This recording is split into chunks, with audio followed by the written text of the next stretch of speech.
ही दिखाई देते थे, लेकिन कंपनी के ऐप पर यह राशि कई गुना दिखाई देती थी। कई लोगों की इस राशि को किसी न किसी बहाने से कम कर दिया तो कुछ की रकम को लैप्स कर दिया जाता था। कंपनी को जॉनी नामक युवक कई दोस्तों के साथ मिलकर चला रहा था। कंपनी में सैकड़ों आईडी लेकर करीब 30 लाख रुपए का निवेश करने वाले एक युवक प्रदीप ने बताया, मैं सनी समरवाल पीएसएल मैनेजमेंट टीम से बात कर रहा हूँ और आज 17 नवंबर 2024 है और कुछ लोगों ने ये बोला था कि 17 नवंबर 2024 को हम पीएसएल रोहतक की मीटिंग रोहतक शहर के अंदर नहीं करेंगे। नमस्कार दोस्तों, कैसे हैं आप लोग? उम्मीद है अच्छे तो नहीं होंगे, पर चलिए मैं आपको इस पीसीएल कंपनी के चाल चरित्र के बारे में एक और चीज दिखाता हूं। आपको पता है, जितनी भी मनी सर्कुलेशन फ्रॉड्स होते हैं उसमें सबसे जरूरी होते हैं ऐसे लोग जो पहले भी किसी एमएलएम से जुड़े रहे हों। कुछ ऐसे लोग हैं जो गरीब और भोले भाले लोगों को आसानी से इन्फ्लुएंस करके उन्हें अपने स्कीम चिपका देते हैं।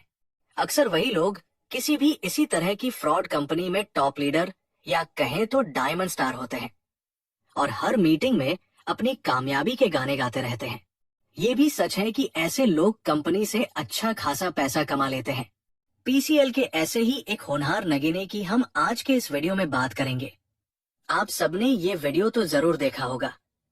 हाँ, वही एकलौता वीडियो जो बंद कमरों में हुई मीटिंग से बाहर आया। इसमें मंच पर उछल कूद करता हुआ एक व्यक्ति आपको हर मीटिंग में दिखाई देता होगा। नाम है सनी संभरवाल। हर मीटिंग में ये लोगों में झूठा जोश भरते पाया जाता है। क्या कारण है जानते हैं? ये इसी काम में माहिर है और ऐसा ये आज से नहीं कर रहे हैं, इन्हें इसका अच्छा खासा एक्सपीरियंस है। इसके पहले ये ईबिज में हुआ करते थे और आज ये पीसीएल की मैनेजमेंट टीम के सबसे खास मेंबर हैं। क्या आप ईबिज के बारे में जानते हैं? नहीं जानते तो चलिए हम बता देते हैं। ईबिज भी एक मनी रोटेशन स्कीम हुआ करती थी जिसका भंडाफोड़ 2019 में हुआ था। 17 लाख लोगों के साथ 5,000 करोड़ से ज्यादा का स्कैम किया था ईबिज ने। और हमारे सनी भैया वहां भी एक नगीना थे, सुपरस्टार थे, डायमंड मेंबर थे। भीड़ में पैसों का लालच दिखाकर लाए हुए बच्चों और गरीब लोगों को ठगने में माहिर थे। यकीन नहीं होता तो बस इसके लिए आपको ज्यादा कुछ नहीं करना, इनके चैनल पर जाइए और 6 साल पुराना वीडियो देख डालिए। किसी को नहीं पता है, मिस्टर सनी संभरवाल पीसीएल में भी अपना टैलेंट दिखते हुए 200 से ज्यादा लोगों को ये रेफर कर चुके हैं और मल्टीपल आईडी भी मैनेज करते हैं। यही वो लोग हैं जो कंपनी से जुड़कर असल में कमाई कर पाते हैं।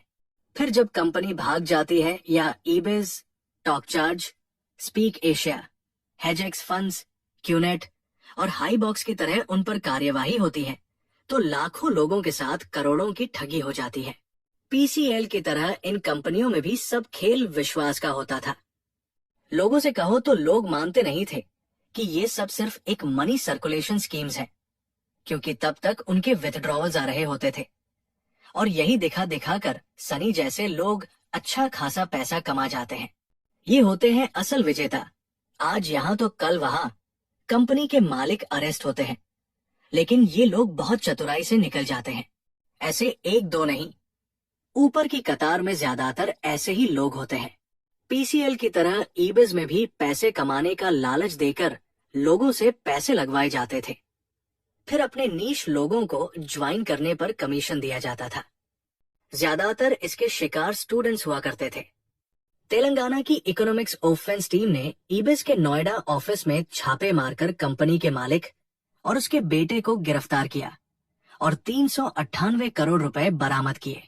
जैसे पीसीएल में आपसे 5,000 लेकर फर्जी कैप्चा भरवाए जाते थे, ठीक वैसे ही ईबिज में करीब 17,000 रुपए लेकर अकाउंट बनवाया जाता था और उनसे कोर्स और सॉफ्टवेयर के नाम पर एक फालतू सी सीडी बिकवाई जाती थी। सीडी लेने वाले को 17,000 देकर आईडी ही लगानी होती थी। उन दिनों स्कूल और कॉलेजेस में ये रोग बहुत भयंकर तरीके से फैला हुआ था। ऐसे ऐसे गरीब लोगों को फंसाया जाता था जिनके पास कंप्यूटर तक नहीं होता था। उनसे भी कमाई के नाम पर लालच देकर पैसे लूट लिए जाते थे। मैं आपको उसका एक उदाहरण देता हूँ, देखिए आप जरा। दोस्तों, मेरा अपना पर्सनल एक्सपीरियंस है। मैं 2-3 बार ऐसे ही इवेंट्स में जा चुका हूं। तो ये किस तरह से आपको अप्रोच करते हैं और आपसे क्या क्या वादे किए जाते हैं, इसके बारे में मैं आपको थोड़ी सी डिटेल में जानकारी दे देता हूं। जब मैं कॉलेज में था तब इसकी शुरुआत हुई। मेरे एक सीनियर ने मुझे बुलाया रूम में और मुझे उन्होंने एक बहुत बड़ा पैम्पलेट सा दिया और उसमें लिखा, कई सारे कोर्सेज लिखे हुए थे। क्योंकि मैंने ग्रेजुएशन एज ए इंजीनियरिंग की है, बीटेक किया है बैंगलोर से। तो बैंगलोर के जब कॉलेज में मैं बीटेक कर रहा था तो मेरे कॉलेज के सीनियर ने मुझे बुलाया और उन्होंने मुझे ये कहा कि ये सारे कोर्सेज अगर आप बाजार में करने जाते हैं, उसमें HTML था, .NET था और ये सारे जावा एंड ऑल, सारी फर्स्ट ईयर की बात है। मतलब मैं फर्स्ट ईयर में इंटर कर रहा हूँ और इंजीनियरिंग कॉलेज में मुझे वहां समझाया जा रहा है कि अगर ये कोर्सेज आप बाजार में करने जाते हैं तो तकरीबन आपको 1 से 1.5 लाख रुपए खर्च करने पड़ेंगे। लेकिन यहाँ हम आपको मात्र 7,000 रुपए में ये कोर्सेज भी दे रहे हैं और साथ में आपको एक बहुत बड़ी बिजनेस अपॉर्चुनिटी दे रहे हैं, जिससे कि आप आज से ही अपनी एक एक्स्ट्रा इनकम प्राप्त कर सकते हैं। आप बहुत सारे पैसे कमा सकते हैं, अपने कॉलेज की फीस खुद भर सकते हैं, अपने पिताजी को यहाँ से पैसे भेज सकते हैं, अपने बहन की शादी कर सकते हैं और अपने घर वालों को बहुत बड़ा बंगला गिफ्ट कर सकते हैं और ब्ला ब्ला ब्ला ब्ला ब्ला ब्ला। तो ये सपने मुझे उस समय पहली बार दिखाए गए थे जब मैं कॉलेज में था। चलिए कोई बात नहीं, मैंने उसको समझने की कोशिश की। मुझे बताया गया कि यहाँ 7,000 रुपए आपको देने हैं और उसके बाद आपको लेफ्ट लेग बनाना है, राइट लेग बनाना है। अच्छा, उसमें 2:1 का रेशियो था, यानी कि एक लेग में आपके 2 बंदे होने चाहिए और एक लेग में आपका एक बंदा होगा, तब जाकर के आपको 2,000 रुपए का चेक आएगा। यानी कि 7,000 मैंने दिए, 7,000 मैंने लेफ्ट लेग वाले से लगवाए, 14,000 मैंने राइट लेग वाले से लगवाए। उसके बाद जाकर के मुझे कहीं 2,000 रुपए का कुछ पैसा मिलने वाला है। अच्छा, इसके बाद भी रिन्यूअल चार्जेस है, यानी कि पहले साल मैंने 7,000 रुपए दे दिए, अगले साल अगर मैं इस ड्रीम बिजनेस की अपॉर्चुनिटी को फिर से जारी रखना चाहता हूं तो मुझे फिर से वो 7,000 रुपए देने पड़ेंगे, वरना ये सारा जो कॉन्ट्रैक्ट है हमारा 1 साल के अंदर खत्म हो जाएगा। तो अगर आप 1 साल के अंदर ये पैसा कमा सकते हैं तब तो आप इस बिजनेस को ज्वाइन कीजिए, वरना ना कीजिए। इस तरह की बातें वो पहले से ही आपको बता देते हैं। फिर जब मैंने डिटेल में जानना चाहा तो उन्होंने बताया कि ये जो लेफ्ट लेग है इसको आप डिस्टर्ब नहीं कर सकते। यहाँ हमारे जितने भी कॉलेज में और भी लोग जुड़ेंगे वो लेफ्ट लेग में जुड़ते जाएंगे। तो जो आपको राइट लेग है वो आपको कहीं बाहर बनानी है, यानी कि कॉलेज से बाहर। तो ये एक रूल बनाया जाता है हर कॉलेज में। मुझे लगता है आपके कॉलेज में भी ऐसा कोई रूल पहले बना होगा।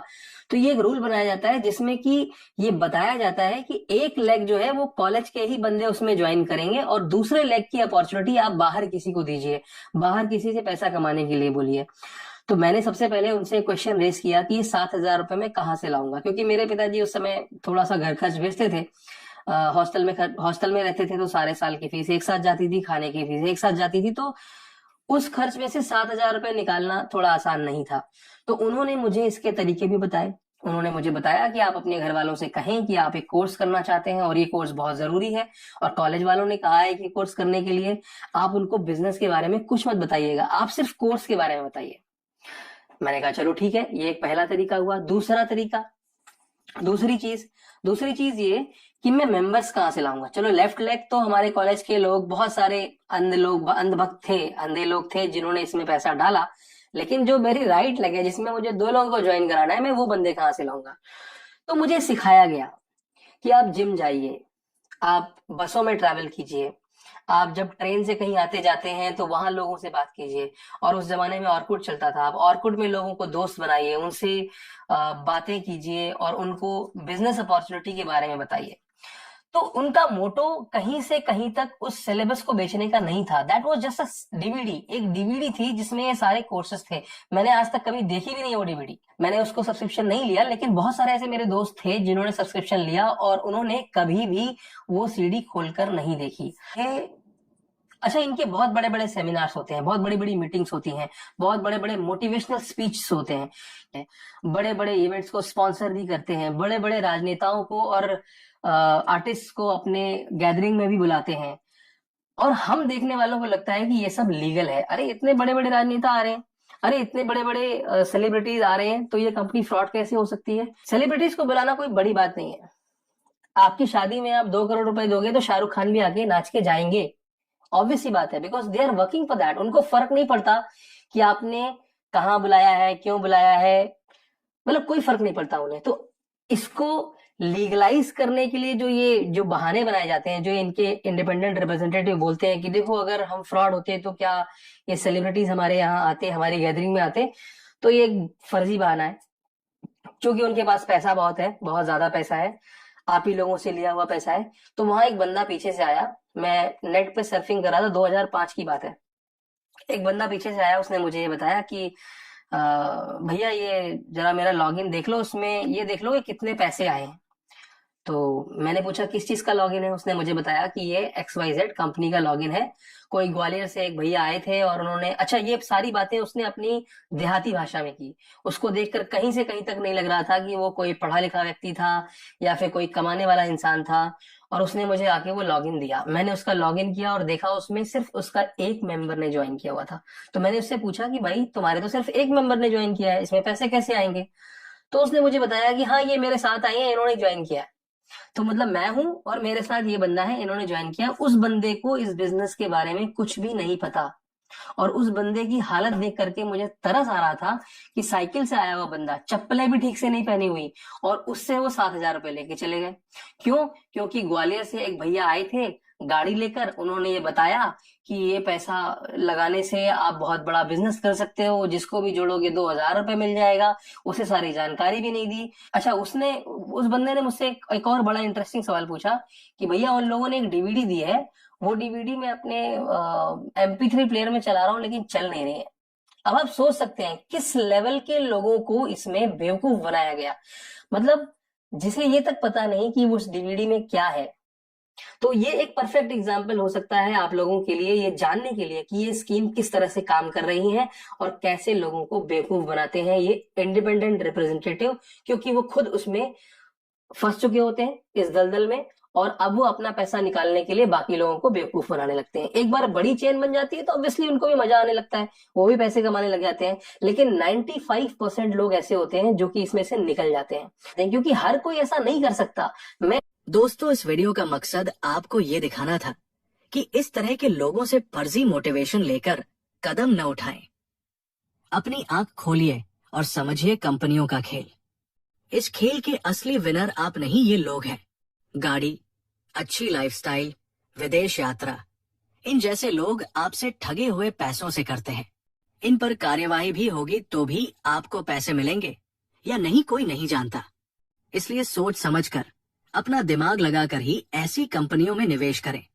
लोन लेकर, ट्यूशन की फीस देकर, उधार लेकर, खेत या मकान बेचकर, या अपनी जमा पूंजी जो अपने किसी व्यक्तिगत कार्य के लिए रखी हो, उसका इस्तेमाल ऐसी किसी फर्जी कंपनी में निवेश के लिए न करें। धन्यवाद।